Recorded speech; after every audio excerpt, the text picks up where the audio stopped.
All right, today we're going to dive into a pretty fascinating topic, one that's based on a source that's been making some waves online. The claim that it reveals all these subtle, almost subconscious details that men notice in women.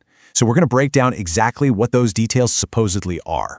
So, let's start with this question. What are those tiny little things you might not even give a second thought to, but that our source claims are actually making a huge first impression? Let's jump in and find out. Okay, first up, let's talk about what we're calling your silent language. So the idea here, according to the source, is that way before you even say hello, an impression is already being formed, all based on how you carry yourself. It's all about those nonverbal cues. And this slide really gets to the heart of that first point, posture. So according to this source, standing up straight, it's not just your mom nagging you. It's supposedly read as a sign of confidence, a good sense of humor, and even being fashionable. On the flip side, if you're slouching, the claim is that it's immediately seen as a lack of confidence. But it's not just about your spine, you know? The source says that even tiny, graceful movements get picked up on.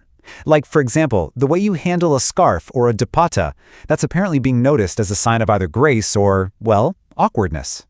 Okay, let's move on to our next big theme, the style details. Now, this is where it gets interesting. The claim is that these choices you make aren't just fashion. They're being actively decoded to figure out things about your personality and lifestyle.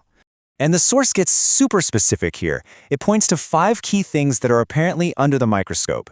Your sandals, your hairstyle, how you do your nails, your handbag, and even your perfume. Apparently, every single one of these tells a little story. Okay, this next part is pretty wild. It's what the source calls the nail grooming theory. So it suggests that having these perfectly intricately manicured nails might lead to being seen as nakre wali, which is a Hindi term that basically means fussy or high maintenance. And the logic, according to the source, is that it implies you have tons of free time on your hands versus, say, a career-focused woman who might just keep her nails simple and clean. And this quote right here from the source material really hammers home the point about accessories. The whole idea is that a bad bag can just tank your entire look, no matter how great the rest of your outfit is. It's framed as this surprisingly critical detail.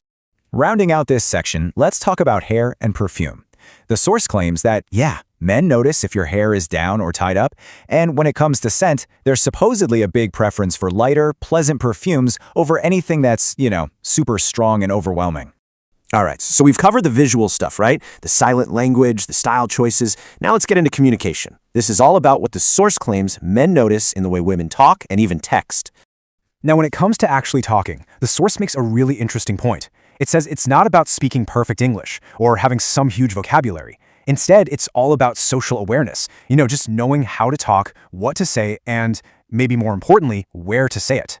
And, of course, this idea carries right over into how we text. The source points to what it calls the uninterested texter, and you can probably guess who that is. It's the person who relies on those one-word answers. So replies like, okay, or just yes and no, they're supposedly seen as a huge flag for disinterest, and that can make someone seem like they wouldn't be a great potential partner.